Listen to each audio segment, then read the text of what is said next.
너무나 추웠던 날씨, 매년 축구가 시작하는 시기는 매우 추웠던 걸로 기억하는데요. 올해도 끝나가는 겨울에 미련이라도 남은 듯 너무나 추운 날씨 속에서 수원 축구를 맞이해야 했습니다. 다들 무사히 잘 다녀오셨는지 궁금하네요. 날씨는 추웠지만 경기장 분위기, 우리 수원 팬들의 열기가 그 추위를 녹여버렸던 것 같습니다. 그리고 기대와 우려가 섞여 있던 개막전은 희망이라는 기대감을 갖기에 충분했던 것 같은데요. Football's coming home. 드디어 축구가 집으로 돌아오고 있습니다. 그리고 새로운 계절, 봄이 다가오고 있습니다. 우리 모두 새로운 계절, 새로운 수원 축구를 맞이할 준비를 해야 할 것 같습니다.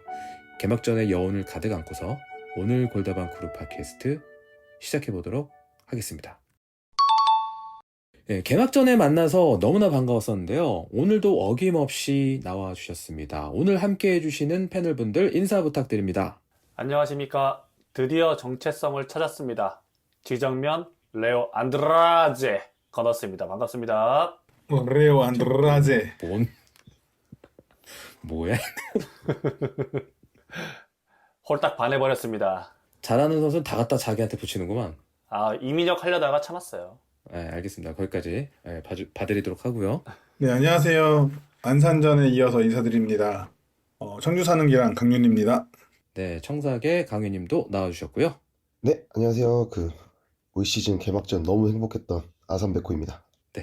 아산베코 윤현상님 나와주셨습니다. 네, 안녕하십니까. 네, 오늘 브라이언님이 해외 출장인 관계로 지금 호주 시드니에 있습니다. 네, 그래서 오늘 아마 도착한 걸로 알고 있는데 얼른 또 무사히 다치지 말고 복귀하시면 좋을 것 같고요.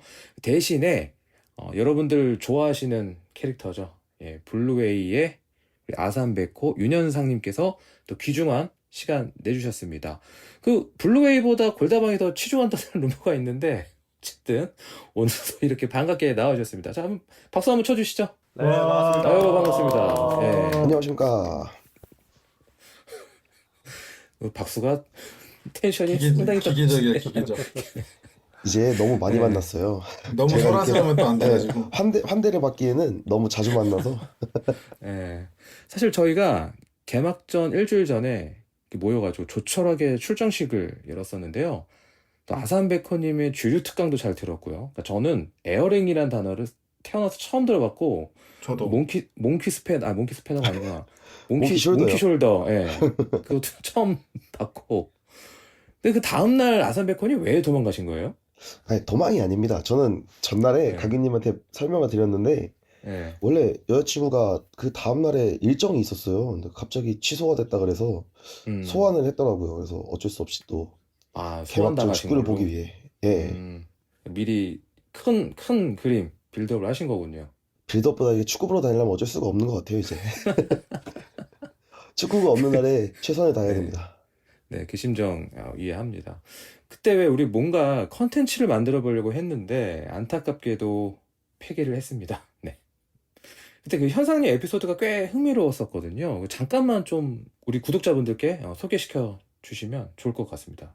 이게 저희 모임에서도 그 영상이 언제 나오냐고 이렇게 물어보시는 분들 많더라고요. 그래서 영상을 다 구독자에게? 드러냈다. 예, 영상을 다 드러냈다 이러니까 못 쓰게 됐다 이러니까 다들 하는 말이 너 욕했니? 이러는 거예요. 아니, 하긴 했어요. 근데 이제 막 그런 이제 뭐 예를 들어 저희들끼리 뭐 디프리 했을 때 그런 친하게 얘기하는 그런 게 아니었잖아요. 근데 그때 중에 이제 지미스님이 살리고 싶었던 이제 영상이 하나 있었는데 맞아. 저 어렸을 때 이제 수원을 응원하게 됐을 때 에피소드죠. 네, 한번 들려주세요. 네. 네, 그러니까 저는 처음 갔던 거는 언제였던지 이게 어렸을 때 뒤죽박죽한데 뭐 제가 그냥 그 버스 티켓 가지고서도 간 적이 있었고 그다음에 학교에 이렇게 교탁에 무료 티켓이 쌓여 있어서 그런 걸로도 이제 보러 다녔었는데 그 N석 주변에서 이렇게 서성거리고 있어요. 근데 무료 티켓은 아마 W랑 E석 2층인가를 줬었어요. N석을 안 주고. 그게 또 정해져 있었구나. 예. 왜냐면 이제 구단에서 뿌리는 무료 티켓이니까 무료 티켓이 그때 당시에는 이제 2층, 2석이나 W석 2층이 줬었는데 꽤 이제 많았죠 그때는. 네, 그래서 N석 앞에 이렇게 원래 팬들이 많이 모여 계시니까 막 이렇게 서성거리고 있었는데 이제 어떤 한 분이 너 축구 보러 왔냐? 뭐 표가 없냐? 모르는데. 그래가지고 모르는 네, 사람인데. 처음 네. 보는 분이었어요. 그래서 네. 뭐 얘기하다 보니까 어느 순간 제 손을 잡고선 엔석을 데리고 가시더라고. 어허. 그날 납치 경기를 아니야, 보고 납치? 그쵸. 어떻게 보면 그 납치를 당했죠. 그래서 그쵸, 납치 그날 당하셨죠. 예. 그날 경기를 보고 이렇게 집에 가려고 하는데 그분이 집 전화번호를 알려줘 봐라. 그래서 또 순순히 알려드렸죠. 그래서 그때 아마 다음 주였나 몇 주 뒤였는데 주말에 이렇게 집에 전화가 왔어요. 집에 혼자 있는데 전화를 음. 받으니까 집 앞으로 나와라. 그래서 누구세요? 그러니까 그때 축구장 형이다. 축구 보러 가자. 진짜 전화했어. 와. 그리고 안양을 데리고 갔어요. 원정을? 네. 근데 왜냐면 저희 집이 음. 서수원 쪽이어서 갈 때 이제 안양, 그러니까 그쪽 이제 빅버드나 아니면은 수원 쪽에서 오시는 분들이 서수원을 지나가긴 해요.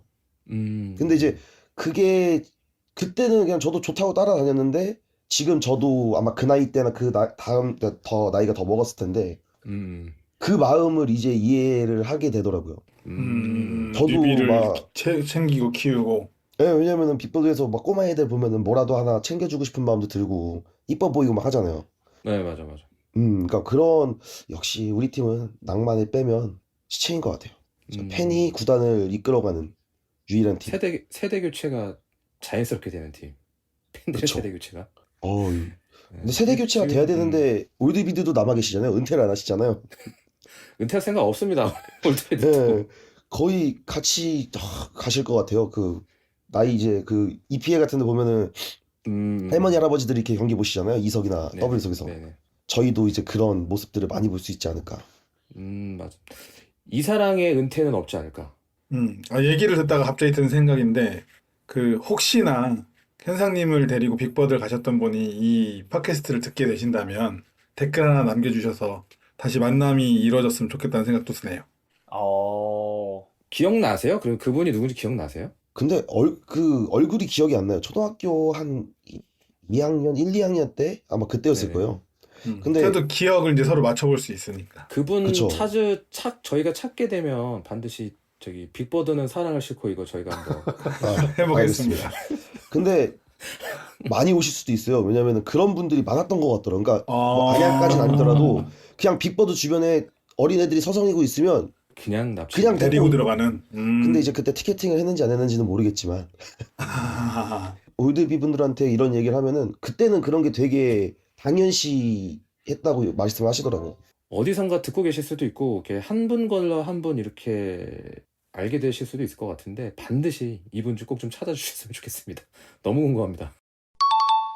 그리고 지난 팟캐스트에서 저희가 개막전 이벤트를 했었는데요. 당첨자가 딱 한 분 계셨습니다. 이 스코어랑 승부패 맞추는 거였는데 꽤나 많은 분들께서 해주셨거든요. 참가를. 죄다 틀리셨더라고요. 저도 틀리고 강유님도 틀리고 저희 크루에서는 거nos습니다. 거너스만 맞췄다. 예. 역시 냉정한 분석가. 근데 현상님도 그때 0대 0이었나 1대 1이었나 저 아마 비관적으로 보지 않았었어요? 무승부는 아니 이기는데 아마 1대 0이라고 얘기했던 것 같아요. 아, 그죠. 우리가 고전할 거다라고 이렇게 말씀하셨던 것 같아요. 네, 아직 비관- 왜냐면은 첫 비관론자들. 경기고, 네. 첫 경기고 하다 보니까 이제 또 첫 경기를 보고 나서 이제 좀 또 말이 바뀌네요, 많이. 그 전에 저희 영상에서 좀 세게 얘기했는데 지금은 뭔가 희망차네요. 네. 네, 이렇게 오늘은 비관론자 두 분과 낙관론자 두 분이 함께하는 팟캐스트입니다. 다시 돌아가서 그 이벤트 이제 당첨자분께서 이제 한 분이신데 성함이 이성재님이신 것 같더라고요. 네, 유튜브 아이디가 이성재님으로 이성재님. 댓글이 달려있죠? 그래서 1대0 스코어를 맞추셨는데요. 이렇게 득점자는 틀리셨어도 스코어를 맞추신 분이 유일해서 저희가 당첨자로 선정을 했고요. 저희가 개별 연락 또 이 팟캐스트에 댓글로 남겨드리도록 하겠습니다. 다시 한번 이벤트 참여해 주셔서 감사드리고요. 당첨 안 되신 분들도 다음에 또 기회가 있으니까요. 이벤트 또 하게 되면 많은 참여 부탁드리겠습니다. 축하드립니다. 축하드립니다. 감사합니다. 네, 아무튼 저희가 좋은 시간 갖게 되어 너무나 좋았고요. 거리가 있었는데도 또 저랑 거너스 만나기 위해서 아산베콘이 강윤님 모두 먼 길 와주셔서 다시 한번 감사드립니다. 저희가 또 이렇게 한번 뭉쳤으니까 이번 시즌 파이팅 할 수 있을 거라 생각합니다. 그럼 이 기세를 몰아서 오늘 준비한 축구 이야기 시작해 보도록 하겠습니다.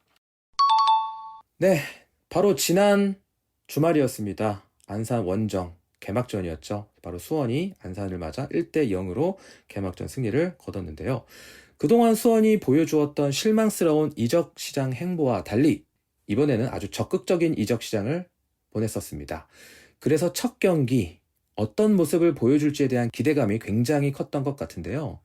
각 패널분들께서는 우리 다 모두 현장에서 또 같이 직관을 했기 때문에 더 소감이 남다르실 것 같습니다. 첫 경기 치른 소감 각자 들어보도록 하겠습니다. 네, 먼저 추운 날씨였음에도 빅버드 안산점을 만들어주신 동료 지지자분들께 감사드리면서 짧게 소감 말씀드리겠습니다.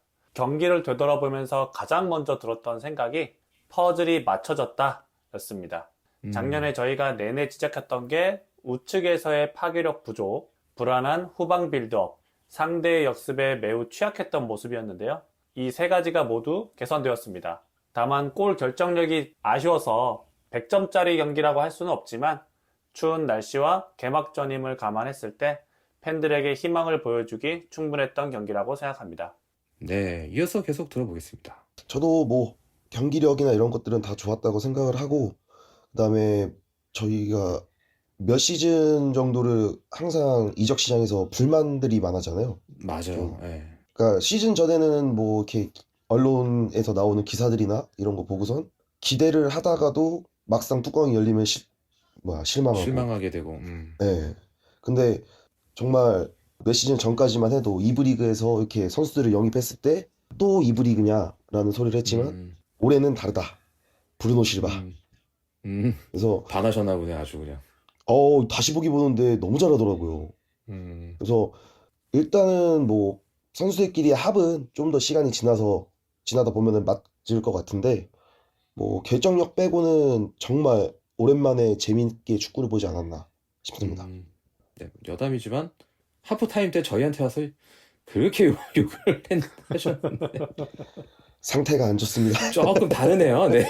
네, 머리난 밀리치라고 누구를 네. 이제 콕 집어서 그래서, 말했는데 예. 또 그런 현상님도 굉장히 기분 좋았던 개막전이었다. 이 정도 요약할 수 있을 것 같고요. 네, 이게 경기 끝나고선 다시 보기를 보는데, 와, 이게 역시 그 종합 경기장 말고 축구 전용구장에서 축구를 봐야 돼요. 축구가 안 보여. 멀어서 안 보였구나. 네, 취해서 안 보인 것 같고요. 네, 강윤님 이어서 해주시죠. 네, 투자는 배신하지 않는다는 걸 매우 뼈저리게 느낀 첫 경기였다고 저는 생각이 드는데요. 적절한 표현인 것 같네요. 예. 이번 시즌 끝나고 우리 선수단 전체 연봉 수준이 발표돼봐야 뭐 알겠지만 우선 영입한 몇몇만 봐도 이적료도 꽤 들었을 거고 적지 않은 연봉도 제시했을 것이 느껴지는 라인업이잖아요. 네, 맞아요. 예. 네, 그래서 이적 시장을 매우 분주하게 잘 보냈고 필요한 곳에 과감하게 잘 투자를 했습니다. 그 투자가 경기력으로 또 그대로 드러났고요.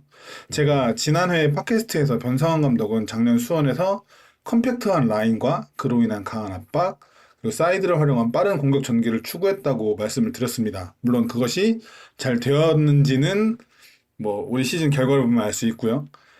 이 안산전 한 경기를 통해서 원래 변상환 감독이 하려던 축구가 이랬던 거구나 라는 걸 우리가 제대로 볼 수 있었다라고도 생각이 들고요. 제가 경기를 보면서 매우 큰 고민이 생겼는데요.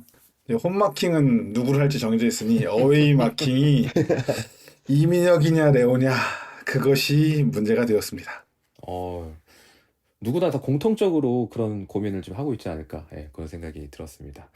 저희가 이제 예측도 해보고 했는데 다소 의아했던 부분도 있었습니다. 이날 선발 라인업을 보시고 각자 어떠셨는지, 예상대로 구성이 되었는지 이런 부분을 좀 얘기 한번 해보도록 하겠습니다. 네, 저는 이 선발 라인업에 U22, 그러니까 22세 이하 선수가 없었던 게 특이했는데요. 깜짝 놀랐죠? 네, 알고 보니 대표팀 차출로 인해서 예외 적용을 저희가 받은 것이었어요. 이 예외 적용까지 22세 선수들이 상당히 세밀하게 짜여 있는데요. 이해하면 쉬운데 그냥 봐서는 꽤 어렵거든요. 그래서 제가 이참에 한번 설명을 드리고 넘어가겠습니다. 좋습니다. 네, 현행 출정 선수 규정을 보면 1부와 2부가 약간 다른데요. 저는 2부의 규정만 말씀을 드릴게요. 22세 이하 선수는 2명 이상이 반드시 전체 출전 선수 명단에 포함되어야 합니다. 여기가 포함이 안 되면 여기서부터 이제 교체 제한을 받는데요. 2명 이상이 출전 명단에 포함될 경우 선발 출전 선수를 포함한 출전 선수가 18인까지 가능해집니다. 즉 선발 11명을 제외하면 교체 선수를 7명을 준비할 수 있는 거죠. 만약 22세 선수가 출전 명단에 1명밖에 없어요. 그러면 전체 출전 선수는 17명, 교체 선수가 그러니까 6명이 되는 거고 22세 선수가 없다면 전체 출전 선수는 6명이 됩니다. 그럼 교체 가능한 선수는 5명밖에 없어지는 거예요. 그래서 이제 22세 선수가 전체 출전 명단, 선발 라인업 말고 일단 출전 명단에 포함되는 것이 정말 중요해졌습니다. 이 다음으로는 교체에 대한 규정인데요. 출전 명단에 22세 선수가 없거나 한 명이고 22세 선수가 선발로 출전하지 않는다면 교체 가능한 횟수가 2번으로 제한됩니다. 이것도 굉장히 좀 저는 몰랐어요. 네, 이 룰을 보면서 알게 됐고 22세 선수가 한 명이 출전 명단에 있고 이후로 교체로 한 명이 더 투입된다면 교체 가능한 횟수가 5명이 되고요. 혹은 22세 이하 선수 2명이 선발 출전하는 경우도 교체 가능한 횟수가 5명이 됩니다. 22세 이하 선수를 제대로 활용하지 못한다면 교체 횟수가 최대 3회 가까이가 차이 날 수 있기 때문에 이 규정을 잘 지키는 것이 매우 중요한데요. 여기에 그러니까 이번 안산전에 우리 팀이 예외로 적용받은 규정이 있는데요. 바로 22세 이하 선수가 각급 대표팀에 선발될 경우 선발된 숫자에 따라 이 규정에서 예외를 얻을 수 있어요.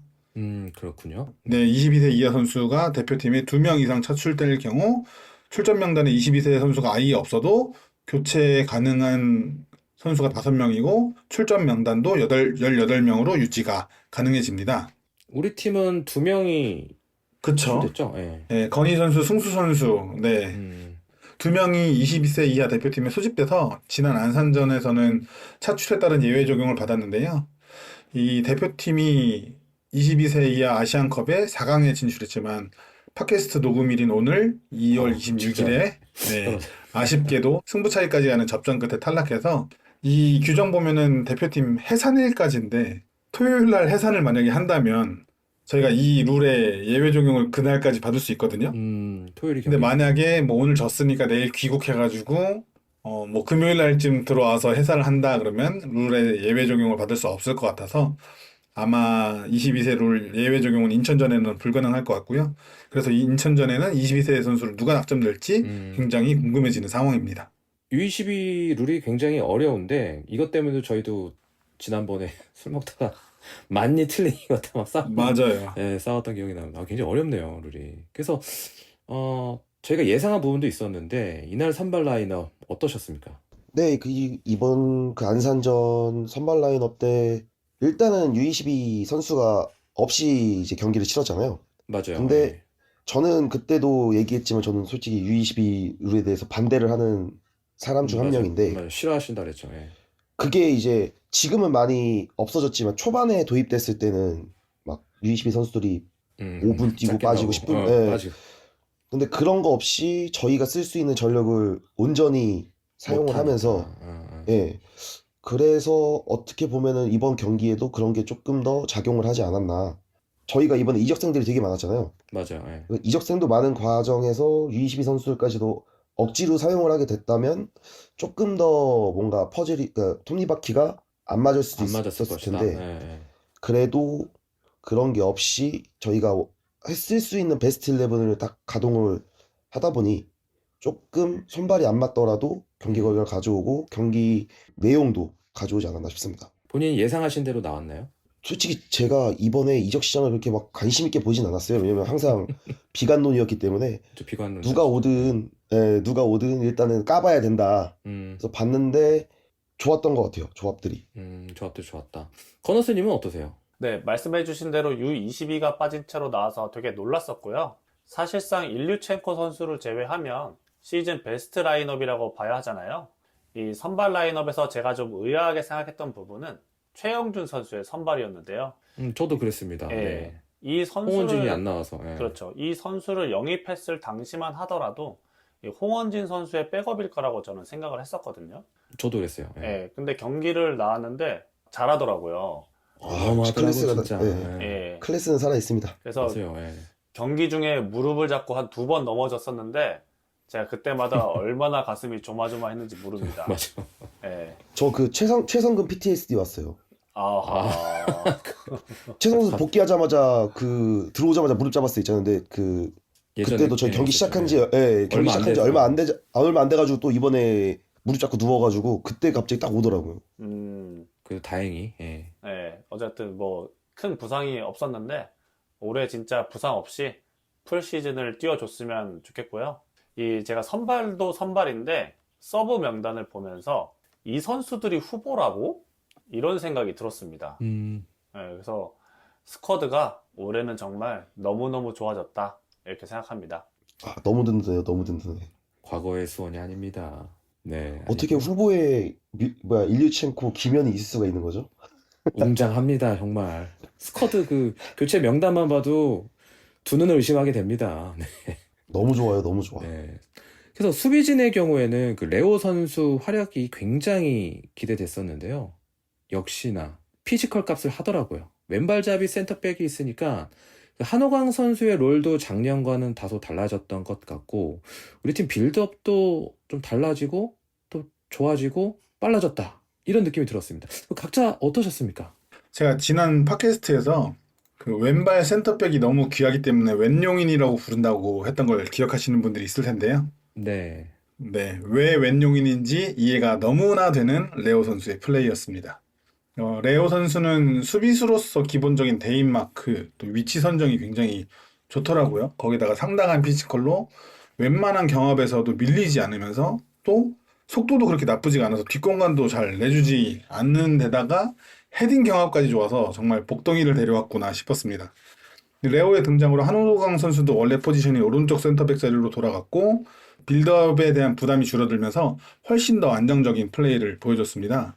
선수끼리 주고받은 패스 횟수를 확인할 수 있는 패스 매트릭스라는 데이터가 있는데요. 안산과의 경기에서 수원 선수가 가장 많은 패스를 건넨 것이 한호강이 레오에게 건넨 32회였습니다. 그리고 그 다음으로 많은 횟수를 기록한 것이 레오가 이기재에게 패스한 24번의 패스였어요. 즉 우리는 왼쪽 측면에서 경기를 풀어나가려고 했다는 것이 이 패스 매트릭스 데이터를 보면서 확인할 수 있습니다. 이것은 작년과는 동일한 패턴인데요. 경기를 다 보셨을 테니 기억이 나실 겁니다. 안산과의 경기에서 한호강이 소유하면서 조금 전진하면 안산의 포워드들을 자신 쪽으로 이렇게 끌어와요. 그리고 끌어당기고. 예. 네, 그 이후에 레오에게 패스를 주고 레오가 다시 왼발로 전개를 하는 이런 구조를 만들어냈는데요. 이 부분이 꽤 여러 차례 나왔어요. 이 레오의 패스에서 저희 공격이 시작되기 때문에 레오가 조금 더 패스를 편리하게끔 구조를 잘 짜놨다라는 게 느껴지는 장면이었습니다. 이 부분을 확인할 수 있는 의미 있는 데이터를 한 가지 더 찾아봤는데요. 작년 마지막 경기 안산전에서 왼쪽 센터백으로 출전한 한호강이 왼쪽 공격수 파울리뉴에게 직접 전달한 패스 숫자가 단 1회였습니다.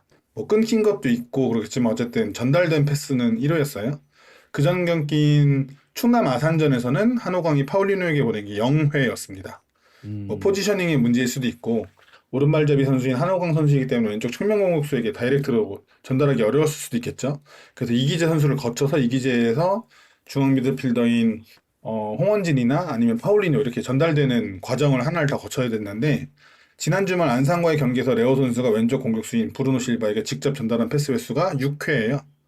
단순한 수치로 낮아 보이지만 지난 해와 비교하면 확실히 증가했음을 느낄 수 있습니다. 즉, 좀 더 빠르고 다이렉트한 공격이 가능해졌다는 거죠.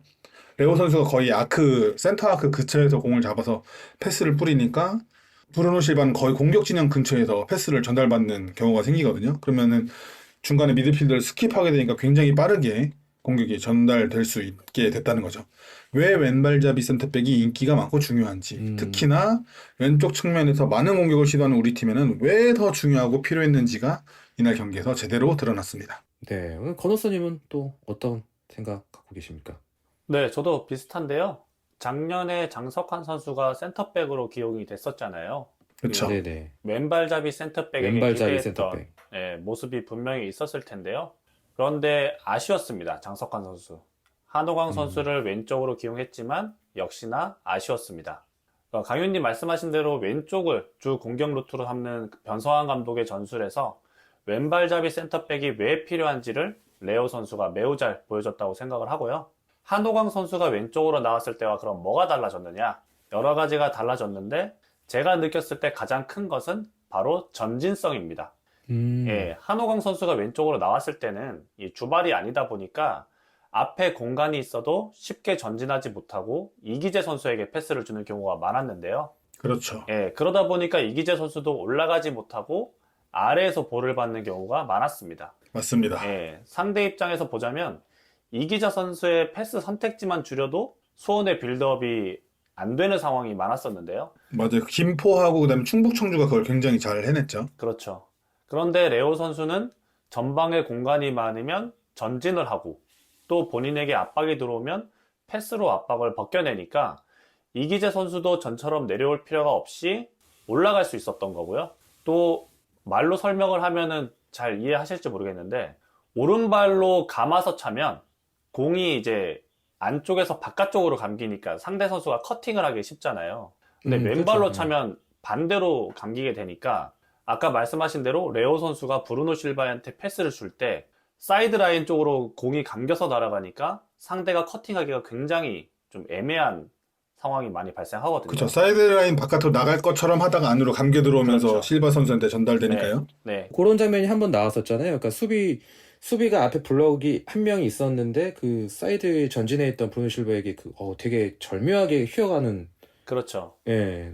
그러니까 그런 선택지도 하나 더 늘어났고요. 또 하나는 이제 선수들의 포지션 변화인데 잘 보시면 아시겠지만 이기재, 정동윤 선수가 적절하게 인버티드로 들어오면서 중원의 숫자를 늘려줬고 또 경우에 따라서는 이미혁 선수까지 내려오면서 센터백들의 패스 선택지가 굉장히 다양해졌습니다.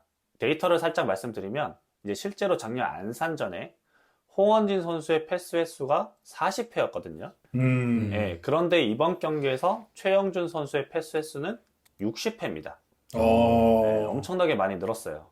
이 미드필더 전체 패스 횟수를 비교하면 더 차이가 커지고요. 이렇듯이 선수들이 중앙으로 모이고 간격이 좁아지면서 숏패스로 상대의 압박을 풀어나가다 보니까 작년보다 속도도 빠르고 빌드업도 더 좋아진 게 아닐까 생각합니다.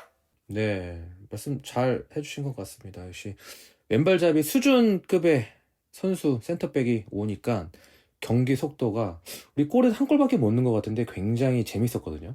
맞아요. 템포가 엄청 빠르고 그 다음에 저희가 작년에 한호강 선수가 이렇게 다이렉트 패스를 넣어주는 거 보면서 저희가 좀 많이 힘들었던 적들이 몇 번 있었잖아요. 아쉬웠던 부분들. 네. 네, 근데 이제 한호강 선수가 좀 부담스러운 롤을 내려놓고 그거를 잘하는 레오 선수가 대신 해주니까 한호강 선수도 플레이하는 데 있어서 조금 더 편안해 보이는 것 같기도 하고 맞아. 그런 것도 정말 있더라고요. 좋은, 예, 편안해 네, 보이는 정말 거. 좋은 영입인 것 같아요. 네. 하여튼 정말 복덩이가 들어온 것 같습니다. 그래서 여러 가지의 효과. 마치 그 반다이크가 리버풀에 영입되고 나서부터 리버풀의 모든 게 풀리기 시작한 그런 효과를 보는 것 같아서 하하. 리버풀과 수원 팬인 저로서는 굉장히 흡족한 영입이었다. 이렇게 말씀드릴 수 있을 것 같습니다. 근데 이제 상대로 만났던 그 안산도 잘하더라고요. 그러니까 팀의 구성이 워낙 많은 변화가 있었어가지고 솔직히 쉽게 공략할 수 있을 것이라고 생각했는데 이간우의 안산 굉장히 단단한 느낌을 받았습니다. 패널분들 보시기에 안산 그리너스 어떠셨습니까?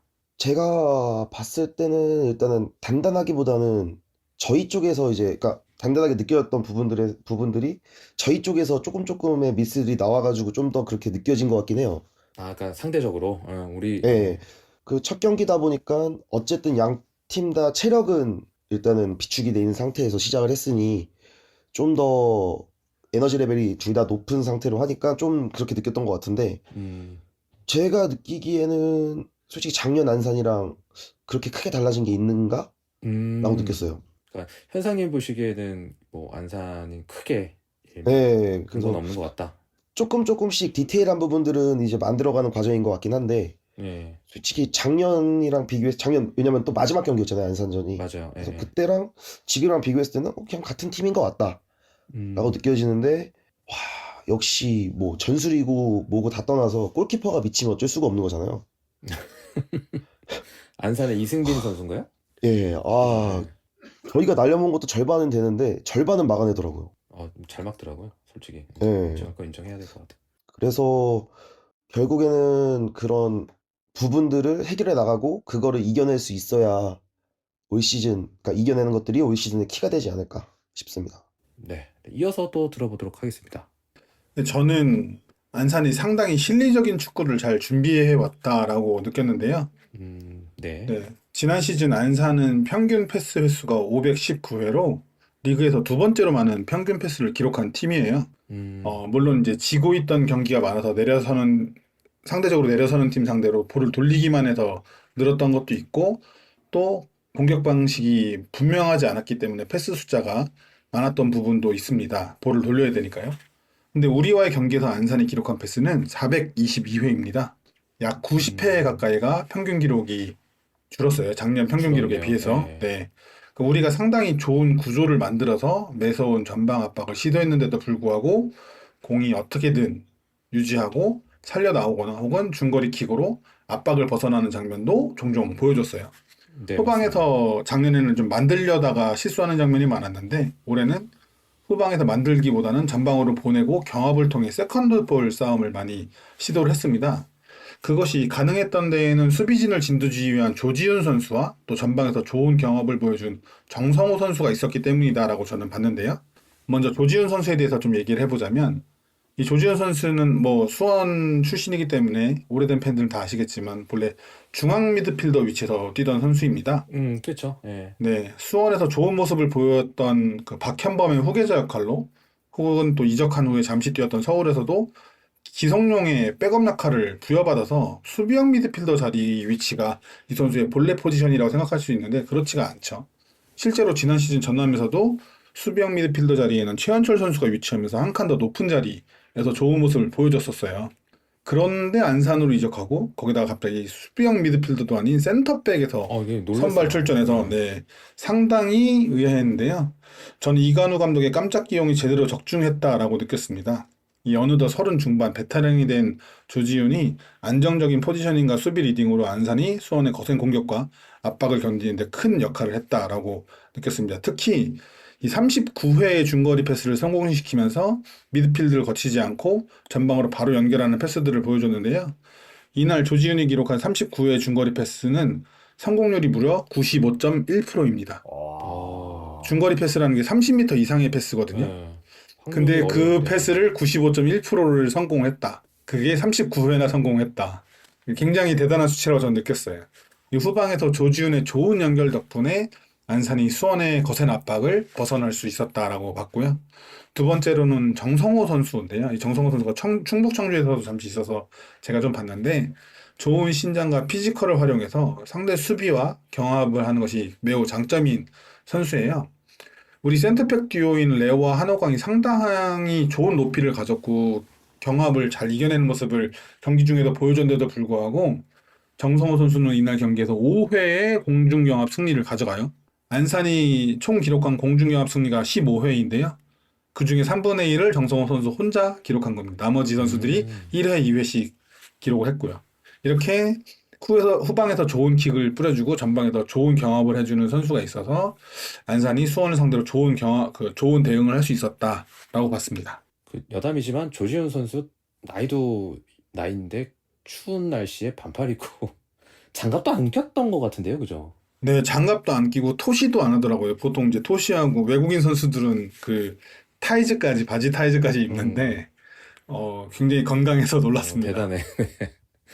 네, 아무튼 저희 패널분들께서 약간 좀 상반된 의견을 주셨는데요. 뭐 정답은 없는 것 같습니다. 이게 좀 그건 것 같아요. 저는 이제 감정적으로 축구를 보고 받아보시고. 이제 분석적으로 보는 시선과 감정적으로 보는 시선의 이제 차이점이랄까요? 그래서 들으시는 분들께서 판단하시면 될 것 같고요. 중요한 거는 안산이 이 기세를 살려서 인천도 한번 잡아주고 부산도 한번 잡아주고 서울 이랜드도 한번 잡아주고 고춧가루 역할 좀 제대로 해주셨으면 좋겠습니다. 우리만 빼고. 네, 이게 1로빈을 돌아봐야 알겠지만 적어도 이 1라운드 모습만 봐서는 안산이 그래도 꽤 괜찮은 성적을 기록하지 않을까. 작년처럼 최하위에서 계속 도전하는 것보다는 중위권을 놓고 싸울 정도는 되지 않을까라는 생각까지 들 정도로 저는 잘 준비해서 나왔다라고 느꼈어요. 네, 하여튼 안산에 인천이나 부산이나 서울 이랜드 전 꼭 지켜보도록 하겠습니다. 부탁드립니다. 관우 형. 네.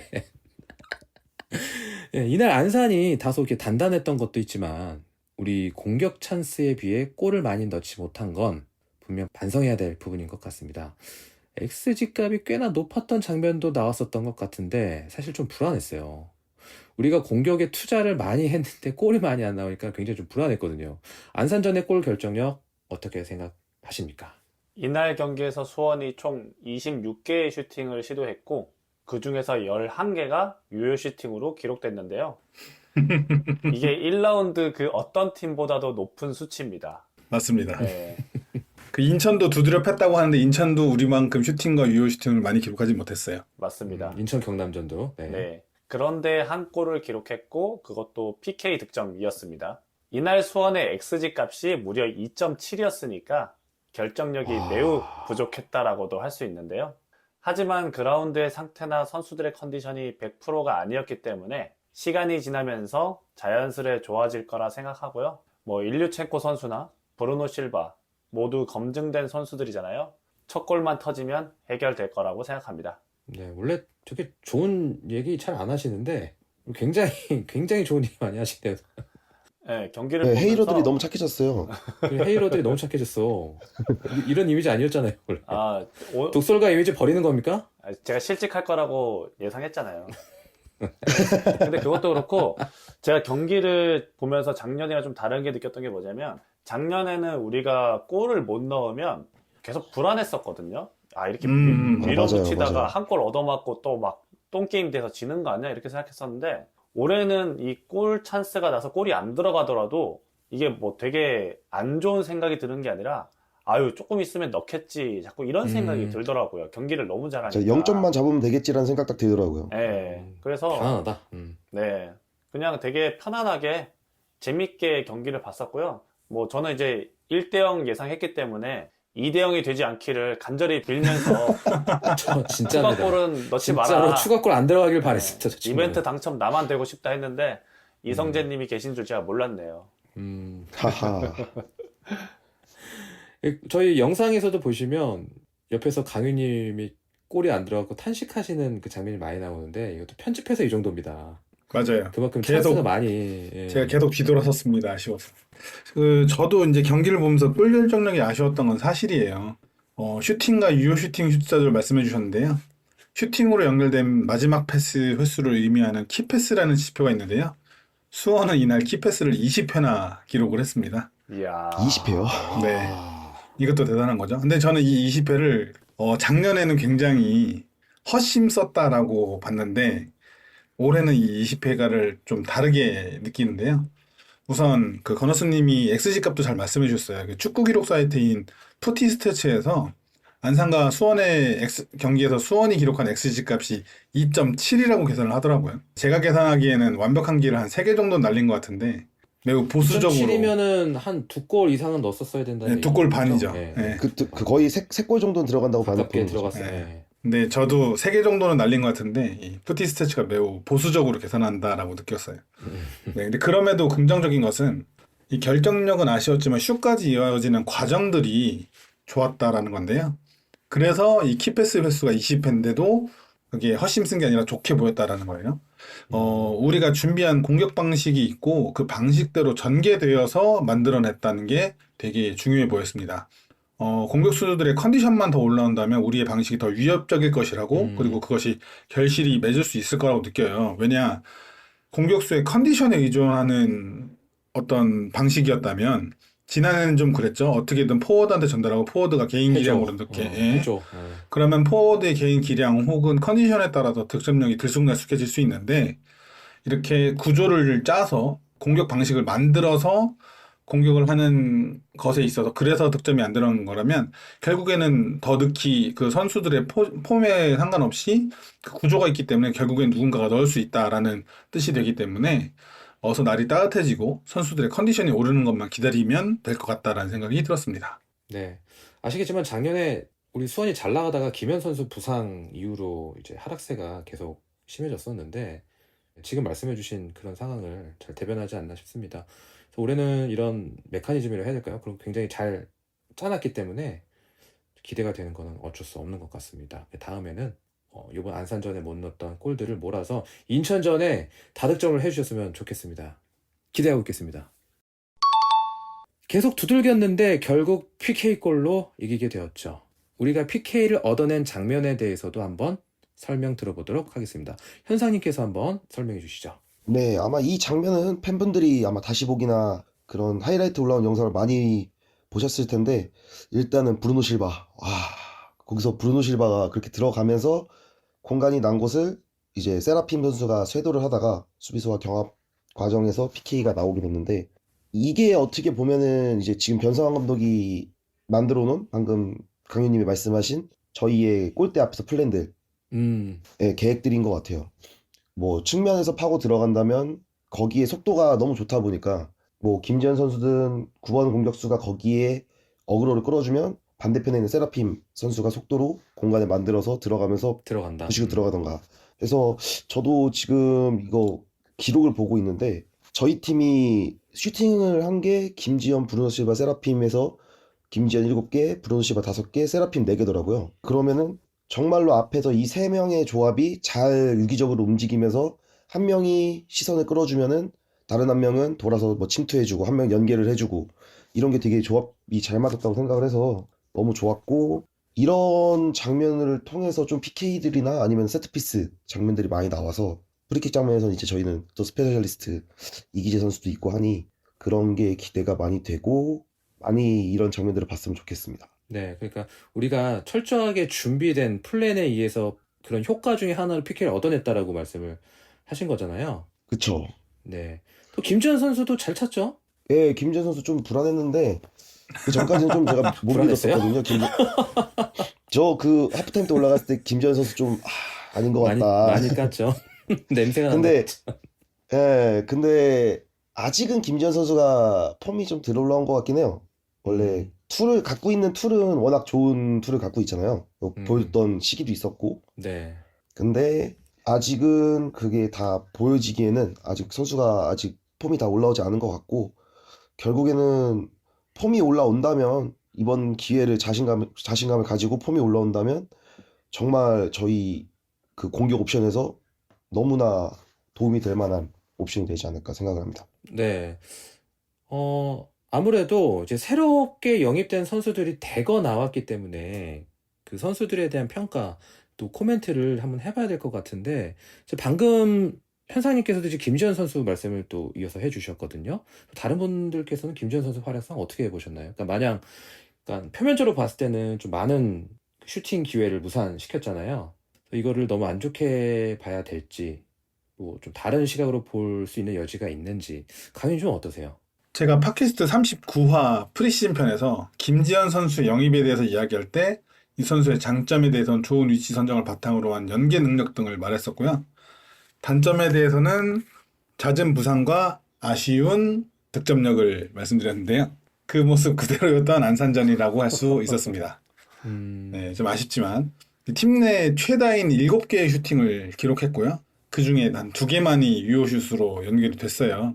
특히 이 전반 24분경 골대 앞에서 노마크 찬스를 얻었는데요. 이 찬스를 매우 아쉬운 슈팅으로 날려버렸습니다. 이 찬스가 얼마나 좋은 찬스였냐면 중계하던 캐스터가 김지현 선수의 슛을 보고 골이라고 먼저 콜까지 했어요. 맞아, 네. 골콜을 했습니다, 그거. 근데 해설이 서호정 기자였는데 아닌 것 같은데요? 라고 말하면서 분위기가 쎄해지더니 아니군요. 이렇게 되면서 이제 어색해지는 상황이 됐는데요. 네, 캐스터가 그 저런 정도로- 식으로 얘기했죠. 자기는 무조건 골인 줄 알았다. 네, 그 정도로 좋은 찬스였어요. 이렇게 찬스를 좀 날려먹은 부분이 정말로 어떻게 보면 좀 아쉽다라고 할 수는 있겠지만, 또 이 K리그 1에서 7시즌이나 뛴 경험은 어디 간 게 아니어서 좋은 위치를 잡으면서 직접 슈팅을 기록하거나 다른 공격수 선수들의 공격을 지원할 수 있는 위치를 잡아주는 것도 굉장히 좋았다고 봤습니다. 이 부분 원래 장점이고요. 네. 그 51분경에는 골문 앞에서 헤딩 슈팅을 시도하다가 복부를 걷어차이고 상대 선수의 머리에 부딪혀서 왼쪽 눈두덩이가 부어오르는 부상까지 당했어요. 그래서 우리 구단 공식 영상에 보면은 눈 부어서 선글라스 끼고 사진 찍는 맞아요. 장면도 나오죠. 근데 그럼에도 67분에 교체로 아웃될 때까지 헌신적으로 전방에서 부딪혀주는 모습도 보여줬습니다. 김현 선수의 플레이와 정말 많이 흡사하다라는 생각도 들었고요. 경기 후 선수 인터뷰에서 선수 본인이 스스로 결정력에 대해서 매우 반성하는 모습까지 보여줬어요. 창피했다라는 말을 꺼내더라고요. 스스로가 그렇게 아쉬워하는 만큼 앞으로의 경기에서 더 나아진 모습을 기대할 수 있을 것 같다라고도 생각해 봅니다.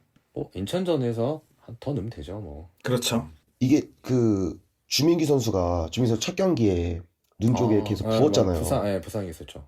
네, 근데 그 다음 경기에 멀티골을 넣더라고요. 멀티골에 그랬어요? 대한 신호다. 설마 인천전에 김지현 인천전에 선수도 멀티골 어허. 기대해봐도 되는 기대. 건가? 갑자기 주민기 선수 그 눈 부어가지고 이렇게 인터뷰하는 그 모습이 생각이 나가지고 김지현 선수도 이게 눈 그러네. 부은 상태로 인터뷰를 했잖아요. 맞아. 갑자기 그게 음. 생각이 나네요. 요거 만약 맞추면 현상님한테 저기 밥 쏩니다. 아, 그렇습니까? 제가 그럼 근데 커피 이러고 쏘겠습니다. 네. 인천전에 저기 일류첸코 김현 나와가지고 기회가 없는 거 아니에요? 지켜보는 뭐 재미도 있을 것 같으니까 한번 지켜보도록 하시죠. 확실히 저도 그 김지현 선수가 그 수비진 사이로 이렇게 몰고서 들어가면서 헤딩 기가 막히게 딴 장면에서 굉장히 극찬했었거든요. 그래서 기대되는 부분 분명히 있는 것 같아요. 그래서 다치지 말고 인천전의 멀티골 반드시 해주셨으면 좋겠습니다. 이준아 삼촌이 영상 보고서는 좋은 얘기만 골라서 했어. 갑자기? 아니 이준이가 그 뭐야 김지현 선수를 딱 찝은 거를 영상 보고 알았거든요. 아, 늦게 알았구나. 그래서 예, 그래가지고 이제 그거 하는데 또 못하겠다. 예, 그 하프타임 때 갔는데 건호스님이 아니 뭐야 그렇게 말씀하시던 제가 김지현 선수 안 좋다니까 이준이가 찍었는데요 이러더라고요. 근데 그거를 이제 영상 보고 확인을 한 거죠. 아버님이 지금 듣고 계실 텐데. 예, 왜냐면 제가 그때 자리에 없었으니까 이제 영상 보니까 이준이 왜 그렇게 말씀하셨는지 알겠더라고요. 맞아. 이준이 픽이에요. 저 김지현 네. 선수는. 네. 삼촌이 좋은 말만 골라서 했어. 이준이가 축제날이었던 걸로. 맞아. 그쵸. 김지현 선수가 골 넣는다 했는데 넣었잖아요. 맞아요. 하여튼 김지현 선수의 인천전 멀티골 기대해 보도록 하겠습니다. 또 다른 선수 이야기도 해보도록 하겠습니다. 결국 용병 선수들이 해줬다고 보는데 아마 이 선수들에게 우리가 아주 열광하지 않을까 싶습니다. 브루노 실바, 세라핌 이 두 윙어에 대한 이야기 한번 건너스님 이야기해 주시죠.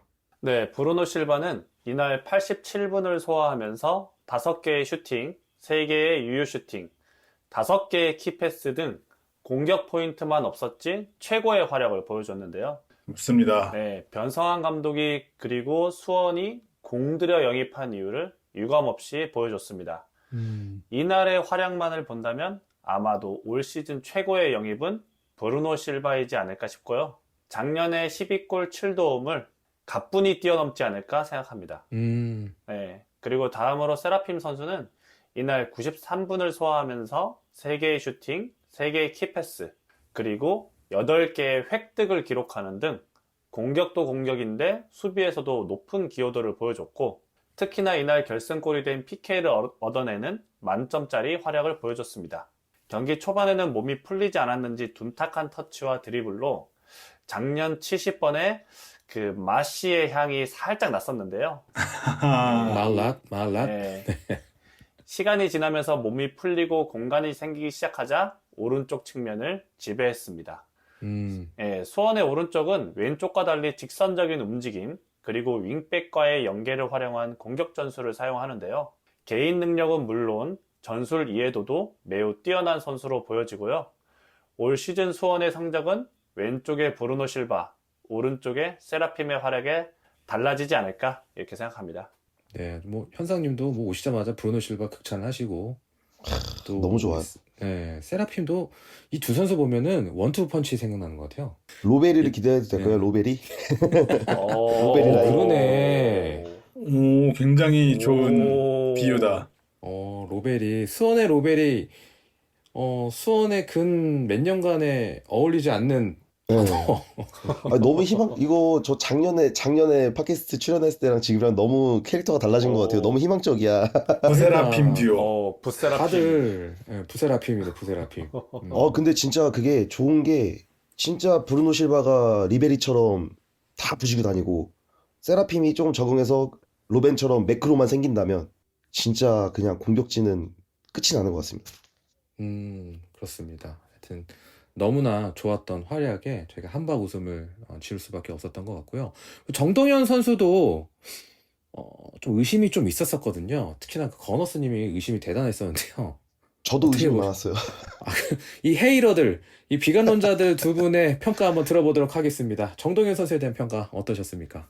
지난 팟캐스트에서 오른쪽에서의 정동현 선수가 어떤 활약을 보여줄지 기대도 되고 걱정도 된다고 말씀드렸는데요. 뭐 직관기 영상 보시면 아시겠지만 제가 그 자리에서 바로 사과했습니다. 사과하셨죠? 네, 되게 잘했다고 생각하고요.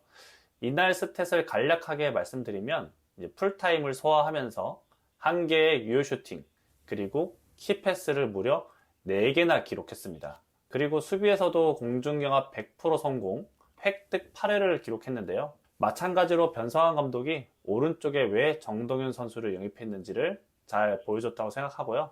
경기 막판쯤에 헛발질 페인팅과 같은 쇼맨십을 보여주면서 아주 팬들을 즐겁게 해주는 등 만점 활약을 했다고 생각합니다. 네. 저도 이제 좀 의심이 많이 되고 그러니까 초반에 경기 초반에는 좀 안 좋게도 얘기를 했었어요. 그리고 아, 경기장에서는 맞아. 와서 우리한테 네. 와서 그랬어. 하프타임 와서 그랬어. 네, 근데 전체적인 경기를 이제 다시 보고 그다음에 경기 끝날 때쯤에 보니까 주변에 다른 선수들이 너무 안정감이 있으니까 그렇게 보였던 것 같아요. 실수하는 것들이 보였던 것 같고 그리고 결국에 제가 거만했다. 예전에 아.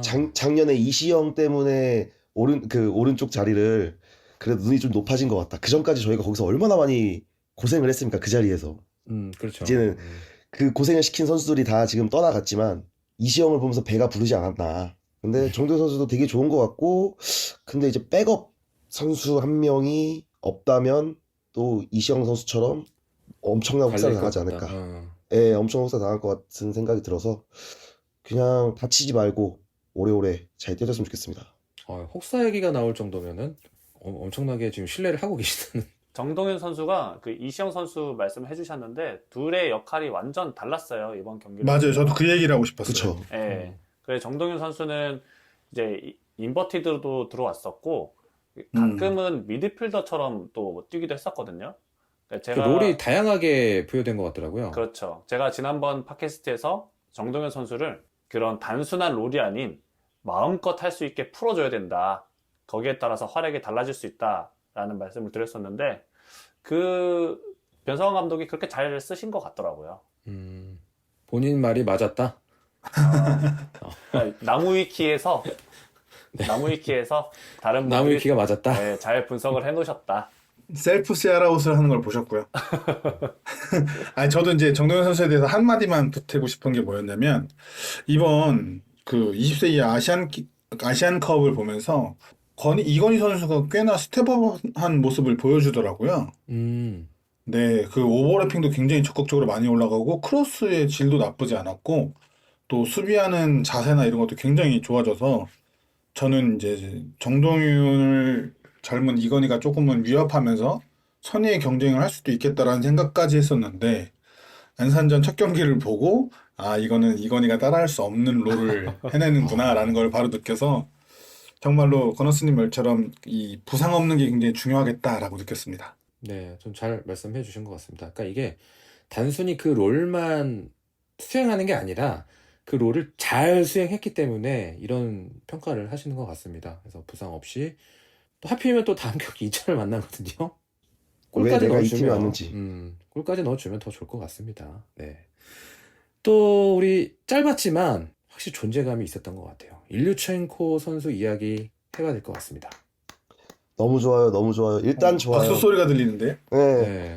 등번호 9번이 그 반짝반짝한 친구가 아닌 일류첸코 너무 좋습니다. 작년에 마음고생 하시다가 9번의 주인이 바뀌니까 너무 행복하시는 것 같습니다. 이거 살짝 이게 다른 얘기긴 한데 딱 저희 선수단이 입장을 했잖아요. 그 몸풀러 인사에 네. 저희 앞에 딱 와서 멀리서 느끼고 선수들이 나오는데 그 우뚝 솟은 그 민머리가 안 보이는 게 너무 행복한 거예요. 갑자기 그때부터 마음에 위안이 오고 힐링이 됐어요. 와, 마음이 너무 편안한 거예요. 그래서 일류첸코 선수도 짧은 시간이었지만 클래스를 보여줬다. 제가 일류첸코도 저희가 모여서 그때 출정식 할 때는 에이징 커브가 올 수도 있다. 맞아. 우려를 쟤도 했었잖아요. 네. 쟤도 까봐야 된다 하는데 짧은 시간 나와서 그런지 모르겠지만 그냥 원래 저희가 보던 저희를 항상 괴롭혔던 일류첸코의 모습을 봤던 것 같고 선발로 나오든 중간에 조커로 나오든 어쨌든 나와서는 자기의 모습을 다 보여줄 것 같은 선수인 것 같아요. 네, 좋습니다. 저희 영상에서도 보시면 나올 텐데 그 일류첸코가 교체로 들어오자마자 찬스를 잡아요. 이제 최훈준 선수랑 이제 그 겹치지만 않았어도 득점까지 할 수 있는 장면이 바로 나오거든요. 근데 그 장면도 일류첸코 선수가 수비할 때 한번 비벼주고 또 연계 한 번에 넘겨주고 원터치로 이런 모습 때문에 그런 장면이 나왔어서 확실히 올해 공격진은 다르겠다. 이런 기대감을 심어주게 된 선수였던 것 같습니다. 그래서 제가 유튜브 쇼츠 보다가 또 이제 개막이 된 거를 실감을 하는 게 이제 수원 삼성 알고리즘이 계속 뜨더라고요. 어떤 분이 인스타였나 유튜브였나 보는데 저희가 이제 오블라디 할 때 일류첸코가 몸 푸는 곳에서 같이 이렇게 뛰고 있더라고요. 그래서 거기에 내가 살면서 일류첸코가 오블라디 하는 것을 보다니 근데 이미 파란 피로 이제 전환이 됐다. 적응은 끝났다. 오블라디 하는 순간 끝났다. 이제 골만 보여주면 된다. 네, 덜 푸른이 아닌 많이 푸른 일류첸코 여러분들 기대해 주시면 좋을 것 같습니다. 우리 중원에 새로운 선수 최용준, 이민혁 선수 이야기 꼭 해봐야 될 것 같습니다. 어떠셨습니까? 그 최영준 선수 같은 경우는 저희가 좀 의심을 많이 했잖아요. 나이도 나이였고. 그렇죠. 부상 부상 이력도 있을 있고. 있고. 네. 네. 근데 일단은 이민혁 선수는 이제 그 다른 팬들은 기대를 많이 가지셨잖아요. 이미 그래서 기대를 했었고. 예.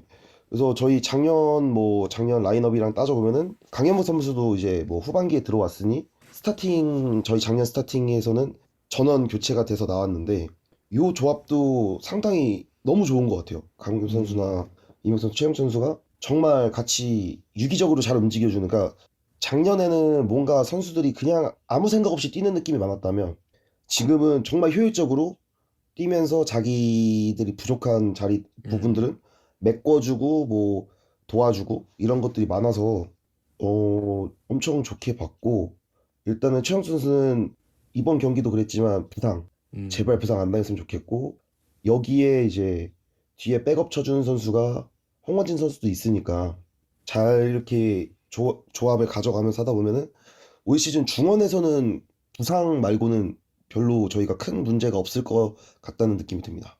그러니까 부상만 조심하면 리스크는 없다. 예. 다소 의역을 하자면 작년 미드필더진은 무지성이었다. 뛰기만 했다. 작년뿐만이 아니라 저는 몇 시즌째 그랬습니다. 틀린 얘기 아니에요, 진짜. 왜 그런 말씀 하셨잖아요. 저희가 작년, 재작년에는 경기 끝나면 선수 다 들어눕는데 이번 안산전 때는 들어놓지 않고 있더라. 그만큼 효율적으로 뛴 거 아닌가. 너무 그럼 저도 그 모습 보면서 그 모습까지도 너무 좋았던 것 같아요. 그래서 저저번 시즌 때는 선수들이 경기 끝나자마자 다 누워가지고 와서 막 다리 마사지 해주고 그런 모습이 너무 싫었거든요.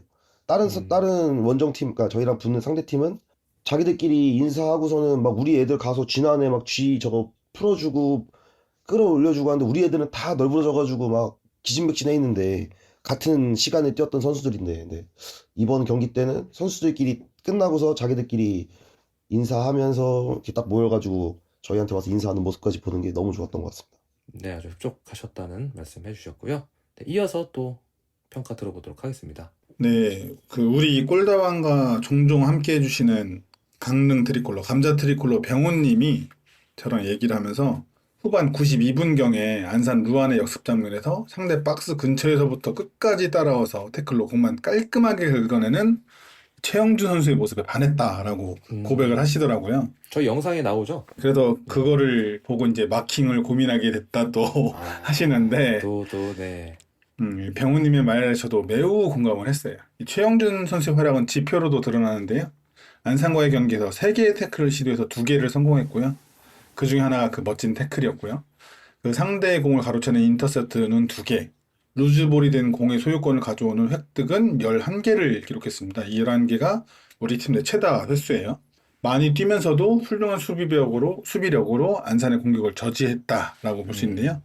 이것뿐만 아니라 25개의 전진 패스를 시도했어요. 근데 이 숫자가 레오 선수 다음으로 우리 팀에서 많은 전진 패스 숫자예요.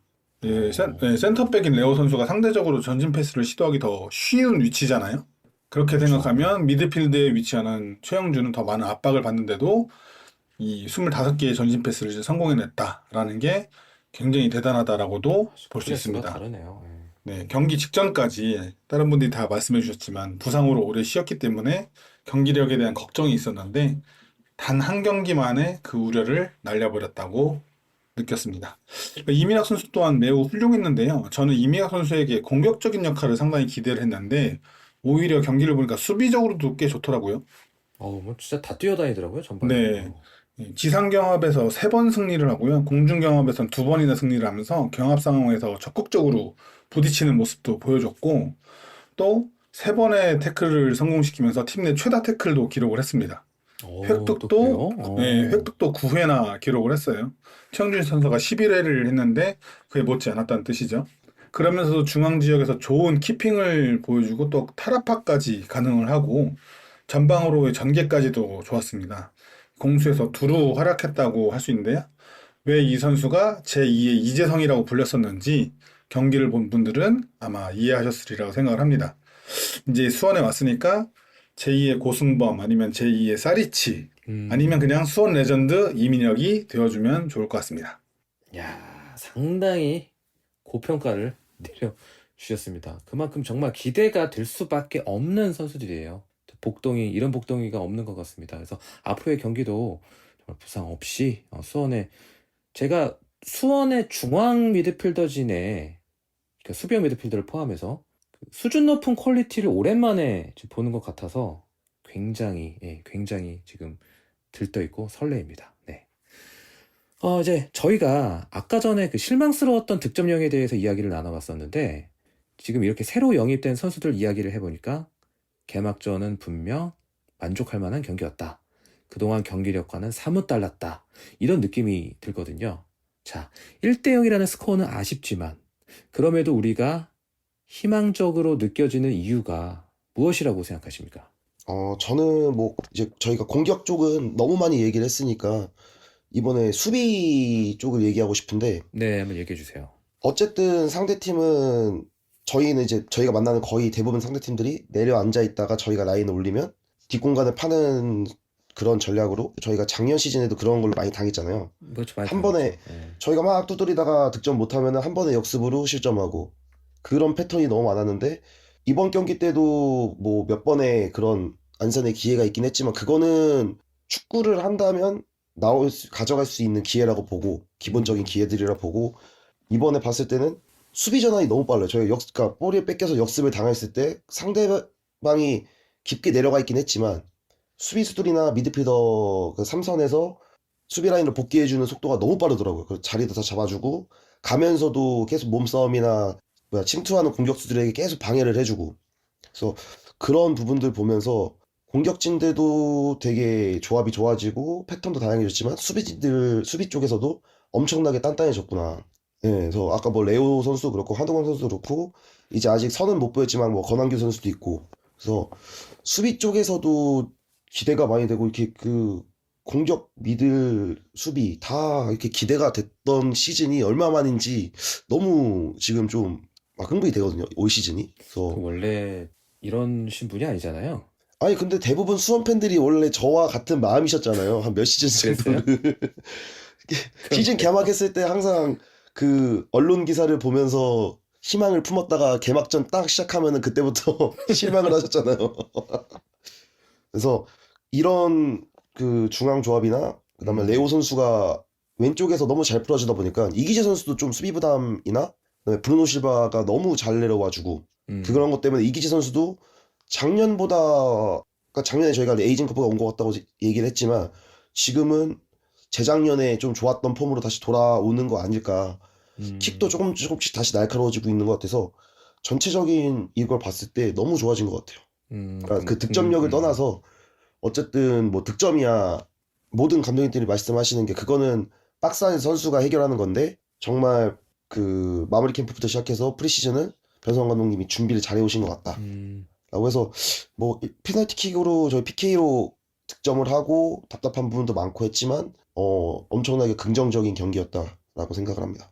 네, 또 그렇게 느끼셨고요. 저는 플레이의 명확성이라는 부분에서 높은 점수를 좀 주고 싶은데요. 여태까지 수원의 경기를 보면서 왜 저런 플레이를 하는 걸까 싶을 때가 적지 않았습니다. 네, 이 많은 자료와 인터뷰들을 보면서 이해하기 위해서 많은 노력을 기울여야 했고요. 혹은 그런 이해가 바탕이 돼서 무엇을 하고 싶은지는 알겠는데 하고 싶은 것과 실제 플레이 간의 거리가 너무 멀어서 답답할 때도 상당히 많이 있었습니다. 근데 이번 안산전은 수원이 하려는 축구가 무엇인지 명확하게 이해할 수 있었어요. 여러 번 계속 말하고 있지만 그간 변성환 감독이 추구하던 좁은 라인 간격, 강한 전방 압박, 높은 위치에서의 탈취, 사이드를 활용한 빠른 공격 전개 등을 그대로 보여준 경기였습니다. 또한 의미 없이 공을 소유하기보다는 굉장히 지체 없이 공격 작업을 시도하는 모습이 좋았고 그것을 시도하는 전술의 완성도도 상당히 높아 보였습니다. 이 결정력만 따라줬다면 XG 값처럼 3득점 이상 했을 경기라고 저는 느끼고요. 선수 한 명의 능력에 의존하기보단 팀으로서 만들어가는 것들이기 때문에 기복도 더 적을 거다라고 예상이 돼요. 그래서 앞으로가 정말 기대되는 경기력이었습니다. 네, 또 마지막으로 건어스님 코멘트 들어보도록 하겠습니다. 강윤님 말씀을 듣고 나니까 변성환 감독이 작년에 정말 답답했었겠다라는 생각이 많이 드네요. 그것도 그래요. 나 하고 싶은 게 이건데. 네. 아니, 이렇게 하니까 왜 못하는 거야? 훈련할 때는 되는데 왜 경기장 가면 못해? 왜 그렇게 말씀하셨는지 이해가 바로 됐고요. 이제 저는 이제 명확성도 명확성인데, 이제 경기를 풀어가는 과정이 정말 좋았다고 생각을 해요. 그러니까 작년에 상대팀 입장에서, 야, 수원은 왼쪽만 막으면 된다. 왼쪽만 막아라. 라고 했었다면, 올해는 양쪽이 다 위협적이다 보니까, 그렇죠. 예, 왼쪽만 막아서는 안 된다라는 생각을 하게 될 거고, 또 후방에서 풀어나오는 과정 자체도 너무 매끄럽다 보니까 상대가 수원을 상대할 때 어떻게 대응해야 할지 좀 머리가 많이 아플 것 같아요. 그리고 이제 양쪽이 만약에 다 막히더라도 또 헤딩과 연계의 장점이 있는 공격수가 2명이나 있다 보니까 또 어느 쪽으로든 대처가 가능하거든요. 그래서 전체적인 선수단의 퀄리티 상승이 이런 기대감을 불러일으키는 것 같습니다. 네. 분명히 저희가 오늘 팟캐스트 시작할 때는 비관론자 2분과 낙관론자 2분이 시작했는데 비관론자들 다 어디 가셨고 좀 낙관론자들 4분으로 바뀌어서 진행하고 있는 골다방쿨의 팟캐스트입니다. 네, 이렇게 첫 경기 개막전이었죠. 안산전을 리뷰해 봤는데요. 작년에 개막전을 시작으로 저희가 팟캐스트를 시작했었는데 당시를 생각해 보면 웃을 수만은 없는 내용으로 좋지 않았던 반응으로 저희가 팟캐스트를 시작했던 것으로 기억합니다. 패널분들께서 모두 만족하실 만한 반응이 나온 것 같아서 더욱더 기대되는 시즌인 것 같습니다. 그러면 이 기세를 모아 독주 체제를 굳혀야 할 텐데 하필이면 너무 일찍 만납니다. 초반에 가장 유력한 승격 경쟁팀을 만납니다. 바로 인천 유나이티드와 만나게 되는데요. 인천전에 대한 이야기도 다뤄보도록 하겠습니다. 인천의 개막전 상대가 경남이었는데요. 2대0으로 스코어상으로는 완승을 했습니다. 내심 을룡이 형님의 을룡타도 기대했었는데 을룡타는 안 나왔죠. 결과가 우리 입장에서는 상당히 아쉽더라고요. 인천의 개막전 경기 패널분들도 보셨을 텐데 제리, 윤정환의 인천 어떻게 바라보셨습니까? 네, 일단 선수단의 체급 차이가 있다 보니까 인천의 승리가 당연했었고요. 을룡타는 저기 화성에 계시는 차두리 감독한테 날릴 수 있지 않을까 이렇게 생각합니다. 네, 또 대표팀 후배였기 때문에 차두리 감독한테 시원하게 날릴 수 있을 것 같고, 제가 이제 풀 경기는 보지 않고 하이라이트 경기만 봤는데 인천의 오른쪽 공격이 상당히 매섭더라고요. 특히나 오른쪽 풀백으로 출전했던 최승구 선수의 공격 가담이 위협적이었고 전체적인 팀의 밸런스가 잘 잡힌 것처럼 보였습니다. 다만 양 풀백의 전진으로 측면의 약점도 동시에 노출했던 경기였기 때문에 상대의 측면을 어떻게 막아내느냐, 또 우리가 상대의 측면을 어떻게 공략하느냐, 이게 관건일 것 같습니다. 저도 비슷한 이야기가 될 수 있는데요. 우선 윤정환 감독의 전술에 대해서 먼저 얘기하면 전체적인 틀은 지난해 강원에서 보여준 모습과 상당히 유사를 했어요. 강원에서도 우측 풀백 황문기 선수를 활용한 매우 위력적인 공격 전개를 보여줬는데 이번에 인천에서도 기본적으로 4-4-2 전형으로 나오지만 공격 시에는 우측 풀백 최승구 선수가 높게 전진을 하고 왼쪽 풀백 이주영 선수가 안쪽으로 가담하면서 순간적으로 3-4-3의 형태를 만드는 방식을 사용했습니다. 강원에서 하던 대로. 이게 아마 사간도스에서 잘할 때도 이 롤을 사용했던 음, 걸로 알고 있어요. 우측 풀백으로 선발 출전한 최승구의 컨디션이 상당히 좋아 보였고요. 또 놀랍게도 이 경기는 최승구의 프로 데뷔전이기도 했습니다. 어우, 첫 경기인데도, 굉장히 어린 선수예요. 이제 20살인가 그럴 텐데 지난해 프로 계약으로 팀에 합류했지만 단 한 경기도 출전하지 못했어요. 팀이 상황정도 안 좋았고. 그래서 선발 출전 자체가 굉장히 의외였는데 왜 최승구가 선발이었는지 경기력으로 보여줬다고 할 수 있습니다. 단 뒤에서 더 이야기할 부분인데 이 선수의 공격력에 비해 수비력은 의문이 좀 있어 보입니다. 음, 그걸 우리가 잘 파고들어야겠죠. 저는 냉정하게 이 경기는 건우스님 말씀해 주신 대로 인천이 강해서 이겼다기보다는 경남이 약해서 진 경기라고 느꼈습니다. 예, 인천이 준비한 오른쪽에서의 공격은 위협적이어 보이긴 했는데 그래서 오른쪽에서 결과를 냈냐 하면 그건 아니에요. 결국 득점은 중앙으로 투입한 볼을 무고사가 개인 능력으로 한 골 했고 음, 후반 막판 경남의 우측, 인천의 왼쪽 공격, 경남의 우측 수비에서 수비 집중력 저하로 인해서 한 골이 나왔거든요. 그래서 인천이 강한 건 사실이고 작년에 유효했던 인정하는 전술은 여전히 유효하지만 그게 경남한테나 강하지 우리에게까지 강할까라는 생각이 음, 들더라고요. 네. 이렇게 저희가 인천 첫 경기에 대한 소감을 이야기해 봤는데, 지난주에 제가 그 시즌 예상을 했을 때 인천을 각 패널분들께서 2위나 3위권으로 예상을 해주셨는데, 현상님께서는 인천이 현실적으로 이번 시즌 좀 어떨 것 같으신가요? 저는 일단 저희가 먼저 선배 입장으로 내려와 봤잖아요. 아, 선배입니까 또? 아, 강등 선배. 예, 이부 근데, 선배. 예. 예, 한마디 해주고 싶은 건, 이분은 강하다. 니들 빼고.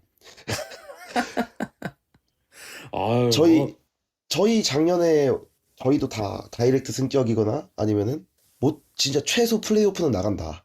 라는 생각을 갖고 있었지만, 결국엔, 그, 저희는 모래사장에서 축구를 했다면, 음, 2부 팀들은 뻘에서 축구하는 느낌이더라고요. 근데 너무 저희가 또 우리실속 적절한 화투처럼 비유네요. 축구를 하다 보니까 정말 저기 그 야생의 세계에서 정글에서는 적응을 못 하는 기간이 좀 길었잖아요.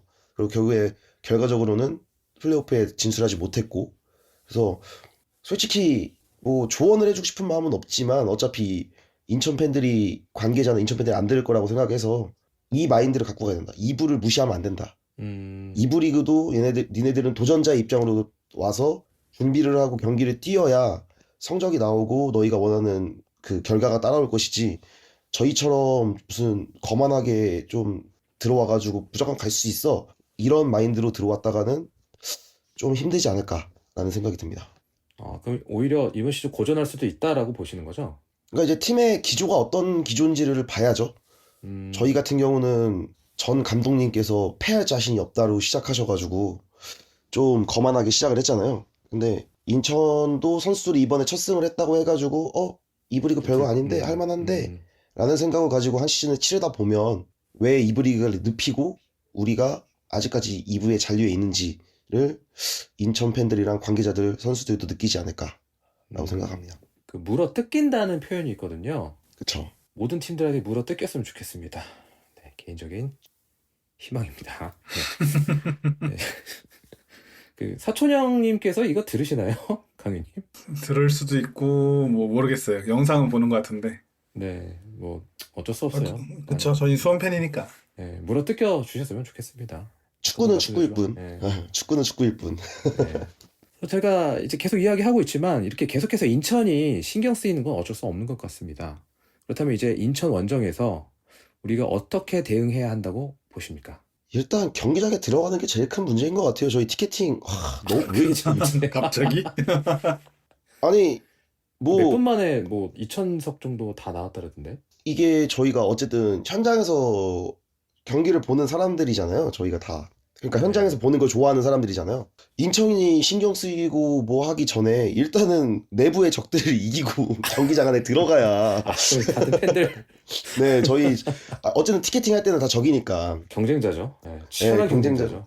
그리고 승격보다 더 치열한 것 같아. 거기에 숨어 있는 저기 그 안표상들과 매크로를 돌리는 그 진짜. 사람들까지도 피해서 해야 되는데 뭐 이거는 이제 제가 장난으로 했던 건데 아니 근데 그 티켓팅 때마다 변성환 감독님 짤들을 그렇게 스토리에 올리더라고요. 경쟁할 땐 치열하게 경쟁하고 티켓팅이 끝나고 난 뒤엔 좋은 팀메이트로 돌아오라고. 예. 그래서 일단은 경기로 보면은 저희랑 되게 비슷한 포맷을 갖고 있는 팀이잖아요. 양쪽 사이드 윙들이 속도가 있고 그다음에 그렇죠. 네. 확실한 9번을 보유하고 있는 팀이기 때문에 그러네요, 또. 일단 이게 무조건 저희가 선제골을 넣고선 저희가 경기를 리드하면서 뭐 추가 실점이 나오더라도 바로 분위기를 잡고 계속 골을 추가골로 이어가야 인천 경기를 좀 쉽게 풀어가지 않을까라고 생각을 합니다. 결국에 또 선제골의 중요성을 굉장히 해주셨고요. 네. 이어서 강현님의 또 분석도 들어보도록 하겠습니다. 제가 이 팟캐스트 대본을 준비하면서 인천과 경남의 경기를 풀 영상으로 봤거든요. 그리고 중간중간에 멈춰가면서 세부 플레이를 좀 살펴봤는데요. 아무리 봐도 이 인천보다 경남의 대응이 이해가 가지가 않았어요. 경남이 4-3-3의 형태로 나왔는데요. 이게 경남 얘기를 하다 보면서 인천에 대한 얘기가 자연스럽게 나올 거라서 경남 얘기를 조금 하겠습니다. 경남이 4-3-3의 형태로 나왔는데 인천의 우측 풀백인 최승구 선수에 대한 맨마킹을 왼쪽 윙포워드인 폰세카 선수에게 맡겼어요. 그리고 왼쪽 풀백 김선호 선수는 안쪽으로 들어와서 포백이 가로로 좁게 포지셔닝을 하더라고요. 아마도 최승구의 전진으로 중앙으로 가다만 제로소 선수를 견제하기 위한 것이야 이렇게 생각을 하게 되는데요. 3톱이 가운데로 다 몰리면 4명의 수비수가 다 모여서 숫자상으로 우위를 가져가려는 전략이었다고 저는 생각을 해요. 이해를 하려면. 근데 이게 전혀 효과적이지가 않았습니다. 오히려 폰세카가 뒷공간을 열어주면서 김선호가 다시 사이드로 끌려 나오는 상황이 되면서 2명을 쓰게 만드는 상황이 되거나 아니면 그대로 돌파가 돼서 크로스를 허용하게 되는 모습이 나오더라고요. 우리는 이 부분에서 주목해야 될 것 같은데요. 지난 안산전을 봤을 때 수원은 왼쪽 공격이 주 공격 루트였습니다. 그래서 인천의 오른쪽 공격과 정면 대결을 할 것 같은데 경남전에서 보여준 인천의 모습이 정말 100%라면 오히려 우리의 왼쪽 공격을 막느라 공격은 못하지 않을까라는 생각까지 들더라고요. 앞서 말씀드린 대로 최승구의 수비력은 그다지 좋아 보이지 않아요. 오히려 경남이 박민서로 바꾸고 나서는 1대1 돌파를 허용하는 모습도 보여줬거든요. 그리고 이제 전방으로 높게 배치하느라 뒷공간을 건수님이 말씀해 주신 대로 뒷공간을 허용하는 모습도 나왔고요. 그래서 오히려 브루노 실바를 막느라 고전하리라 봅니다. 그래서 오히려 수비적인 안정감이 있는 이상기가 선발 출전할 가능성도 있다고 봐요. 포항에서 우측 풀백 이상기를 영입했으니까요. 오히려, 네, 근데 이제 U22가 걸려 있어서 최승구가 U22에 해당되는 선수이기 때문에 그래도 쓸지 뭐 이건 좀 생각을 해봐야 될 것 같고요. 인천의 오른쪽 공격이 아쉬웠던 점 한 가지가 더 있는데요. 그 아쉬웠던 점이 제가 좀 전에 수원 칭찬하면서 명확성에 대해서 얘기를 했는데 돌파 이후의 목표가 명확하지 않아 보였다라고 저는 느꼈다는 거예요. 오른쪽 터치라인을 따라 전진했을 때 그에 맞는 세부 전술이 준비되어 있지는 않다라고 느꼈어요. 누군가 같이 나와서 원투 패스를 주면서 더 안으로 파고들게 할 건지 혹은 최승모가 라인을 따라 더 들어와서 컷백을 노리든지 아예 크로스를 빨리 시도하든지 일관된 세부 전술이 나와서 그게 반복되는 플레이가 보여졌어야 되는데 그러지는 않았어요. 그냥 열리면 센터링을 그러니까 크로스를 올리고 아니면 뭐 안쪽으로 패스를 주기는 하고 그런데 그게 이제 반복적인 어떤 모양새가 나오진 않았다 이런 말이죠. 그래서 설령 우리가 돌파까지 허용하더라도 우리가 갖고 있던 포지션만 잃지 않는다면 경남처럼 당하지는 않을 거다라고 예상을 해요. 그리고 경남이 아쉬웠던 점 한 가지가 더 있는데 이날 센터백으로 출전한 우주성 선수는 아마 건어스님이 기억하실 텐데 우측 풀백 출신의 선수예요. 우측 미드필더까지도 가능했고요. 근데 지난 시즌 중반 후부터 3백을 쓰는 경남이 3백이 우측 센터백으로 출전하기 시작을 했습니다. 근데 인천과의 경기에서는 4백에서의 센터백 듀오로 출전했거든요. 이게 축구를 해보신 분은 알겠지만 4백에서 센터백 듀오와 3백에서의 우측 센터백은 전혀 롤이 다릅니다. 그렇죠. 위치도 다르고요. 네, 다르죠. 네, 그래서 굉장히 어려워지는데 그래서 그런지 굉장히 어려움을 겪는 모양새였습니다. 이 프로필에는 우주성 선수의 신장이 184라고 되어 있는데요. 189의 무고사를 상대로 전혀 이겨내지는 못하는 모습을 보여주면서 헤딩을 여러 차례 허용을 해요. 그렇기 때문에 뭐 최승구가 짜여진 플레이 없이 크로스를 올려도 무고사가 자유롭게 거의 프리헤더에 가깝게 움직일 수 있었는데 우리는 한호관과 레오가 있잖아요. 그래서 경남전처럼 무고사가 편하게 있지는 못할 거라고 생각을 하게 됐습니다. 그래서 인천에 대해서 이야기를 좀 많이 했는데요. 저런 인천을 상대하려면 우리는 안산전에 했던 것처럼 왼쪽 공격을 더 시도해서 인천이 오른쪽으로 나오지를 못하게 하는 것이 가장 좋은 방법으로 보입니다. 그러면 이제 인천은 플랜 B를 가동해야 될 텐데 그 플랜 B가 어떤 걸지는 잘 모르겠지만 아직 드러나진 않았으니까.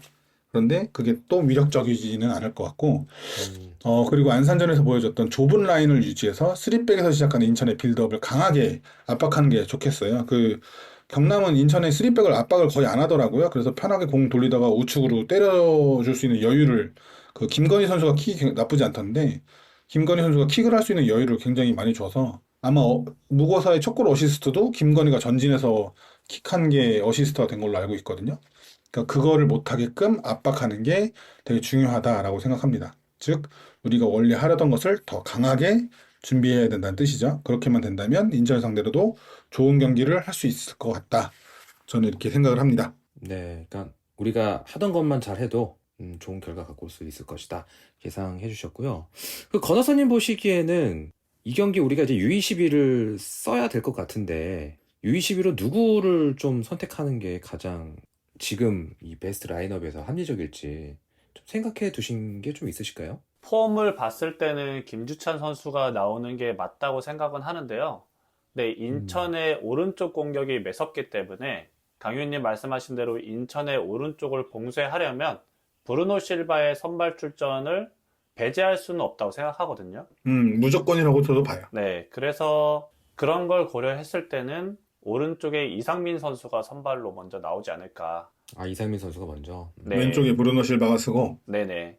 그러니까 브루노 실바가 나오면서 최승구 선수의 전진도 억제를 하면서 또 인천이 4-4-2를 쓰기 때문에 우리가 중앙에서 이제 많은 선수들을 포진시키기 때문에 역습에도 굉장히 좀 유리한 상황이 생길 거란 말이죠. 근데 거기에서 그렇죠. 김주찬 선수보다는 아무래도 브루노 실바가 더 파괴력이 있다고 생각해서 저는 뭐 이상민 선수가 선발 아니면 왼쪽에 장석환 선수가 먼저 나올 수도 있지 않을까. 백으로. 수비로 예, 음. 예. 근데 아마 뭐 이기재 선수를 빼진 않을 거니까 뭐 이상민 선수가 선발로 나오지 않을까 싶습니다. 아니면 김주찬 선수가 오른쪽에 나올 수도 있겠죠. 나올 수도 있겠죠. 예. 그 보면은 그 아까 그 현상님께서도 잘 언급해 주신 게 그러니까 유사한 점들이 있어요. 서로 그 완성형의 9번형 공격수들을 보유하고 있고 그다음에 사이드 윙어가 거의 원투펀치 형태로 포진하고 있어요. 예, 근데 뭐 이쪽 인천도 아까 말씀하셨다시피 그 윙백이 나가고 그 뒷공간에 대한 게 있기 때문에 아무래도 주 승부처가 사이드 누가 더 잘 털어먹느냐가 될 것 같고 누가 더 그 털어먹는 거를 잘 피니시하느냐 방점이 되지 않을까. 마지막으로 인천전 경기 결과 예측해 보도록 하겠습니다. 각 패널분들께서 예측하시는 결과와 스코어 얘기해 주시면 감사하겠습니다. 네, 한 골차 승부가 날 것 같고요. 저는 1대0 혹은 2대1로 수원이 승리할 것 같습니다. 아, 이번에도 한 점차 승부에 걸어주셨고요. 저는 우리가 선제 득점에 성공한다면 2대0 승리를 예상합니다. 저도 약간 이 2대0 승리 쪽이 좀 기억이 나는데 1점차 승부 좀 아쉽거든요. 예. 눌러놔야 되거든요. 네, 오른쪽에 강점이 있는 상대인데 그 오른쪽 강점 살리지 못할 정도로 우리 왼쪽이 강해서 세다. 네, 인천이 저는 고전할 거라고 생각을 하고요.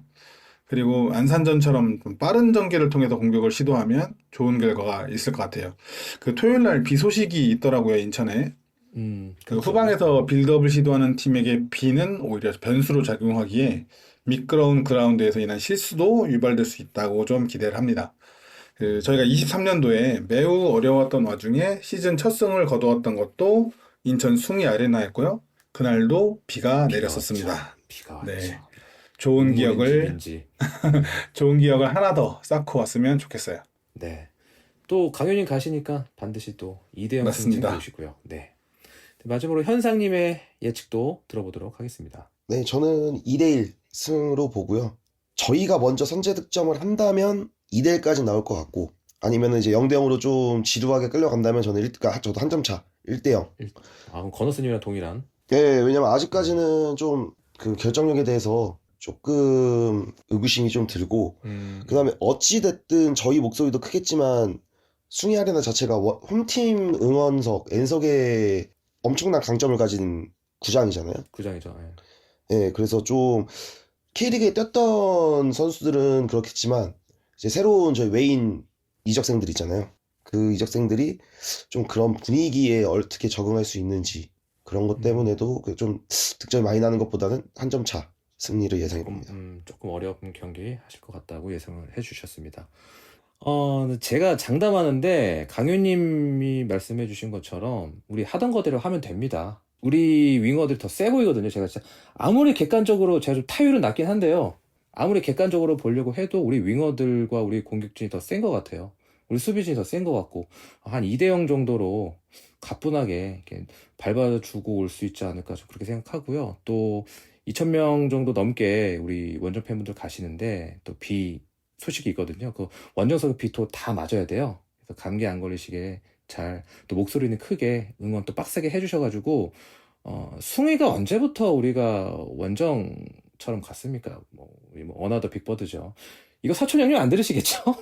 아, 근데 이거 지미스 형님이 지금 잘못 말씀하신 게 저희 감독님께서 인터뷰를 하시잖아요. 아하, 우리에게는 아. 39경기의 경기가 있지만 모든 경기가 홈경기다. 홈이다. 예. 홈이다. 맞습니다. 예. 뭐 여기 홈이나 마찬가지니까 뭐 두려워하지 않으셨으면 좋겠습니다. 반드시 승리 가져올 거라고 생각하고 있고요. 혹시 티켓팅은 하셨나요? 여기서 강윤님만 가십니다. 아, 저는 아싸리 그냥 티켓팅을 포기하고서는 여행을 가려고 속초 여행을 잡아놨거든요. 못해요, 못해. 진짜. 나만 가네? 꼭 승리 갖고 오시면 좋을 것 같고요. 티켓팅 너무 치러졌어. 예. 너무 힘들어졌어요. 다들 아시겠지만 우리 수원이 강등되던 시즌입니다. 참 분하고 그랬던 사건이었는데요. 그 강등 걸개 사건이 있었기 때문에 갚아줄 게 있는 상태입니다. 승위에서 또 수원이 잘 싸우는 편이거든요. 또한 압도적인 서포터들이 상대를 압도할 것입니다. 반드시 선수들이 대갚아주고 개선장군처럼 돌아오리라 굳게 믿어보겠습니다.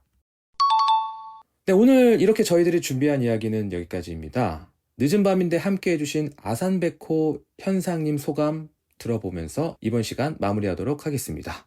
네, 이번에는 경기장에서 휘슬 울리기 전까지는 좀 의심을 많이 했는데 휘슬이 이제 경기 이제 끝나는 휘슬이 딱 울렸을 때는 오랜만에 희망찬 시즌을 기대하는 것 같고 그 다음에 오늘 빼먹긴 했지만 파울리뉴 선수도 이제 복귀했을 때 지금의 선수들의 구성이라면 작년보다는 훨씬 더 천안에서 저희가 봤던 모습의 파울리뉴 선수를 기대할 수 있을 것 같아서 계속 원래는 좀 이게 누가 빠지고 새로운 선수가 들어오고 뭐 하면은 불안함도 있어야 되고 뭘 하는데 계속 좋은 것만 생각나는 것 같아요.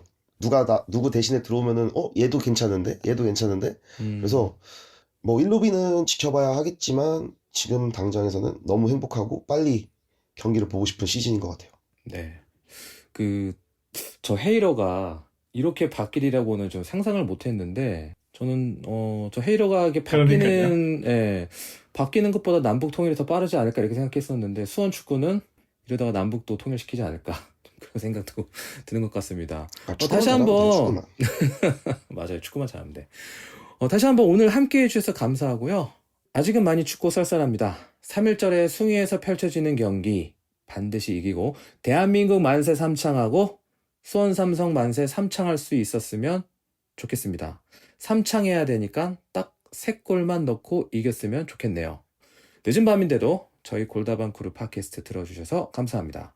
오늘 밤도 골다방 크루와 함께 해주셔서 감사합니다. 네, 3월 1일 우리가 누구인지 보여줍시다. 오늘도 평안한 밤 되시길 바랍니다. 감사합니다. 편안한 밤 되세요.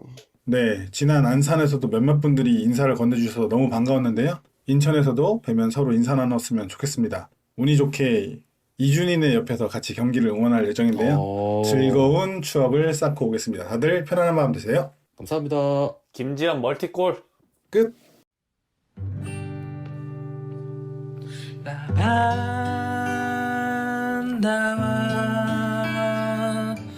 바다를 넘어 여행을 떠나자. 나의 마음의 완이를 또 한 번 더 하얗게 눈이 내리던 그날처럼 나의 마음의 소원을 또 한 번 더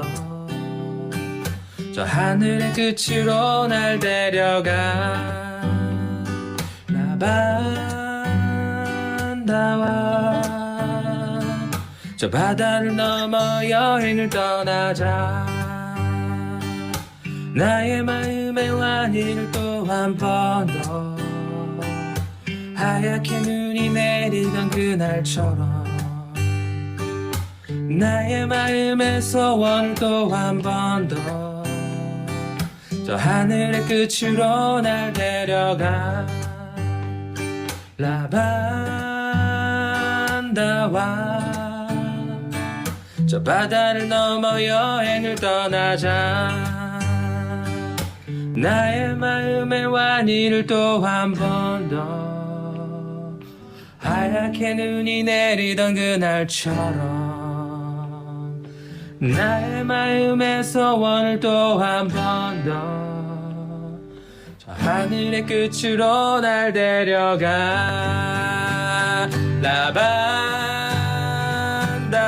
라반다와 저 바다를 넘어 여행을 떠나자 나의 마음의 완이를 또 한 번 더 하얗게 눈이 내리던 그날처럼 나의 마음의 소원을 또 한 번 더 하늘의 끝으로 날 데려가